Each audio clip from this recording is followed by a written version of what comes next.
Right breaking news చూస్తున్నాం. చాదర్ఘట్లో కాల్పుల ఘటన కలకలం రేపింది. డీసీపీ చైతన్యపై కత్తితో దాడికి ప్రయత్నించాడు ఓ దుండగుడు.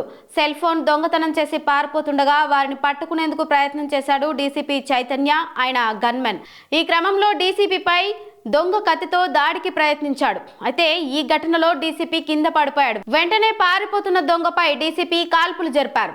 గాయపడిన నిందితుడిని నాంపల్లి ఆసుపత్రికి తరలించి చికిత్స అందిస్తున్నారు. ఈ ఘటన చాదర్ఘట్లోని విక్టరీ ప్లే గ్రౌండ్ సమీపంలో జరిగినట్లు సమాచారం.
అక్కడికి వెళ్ళామా?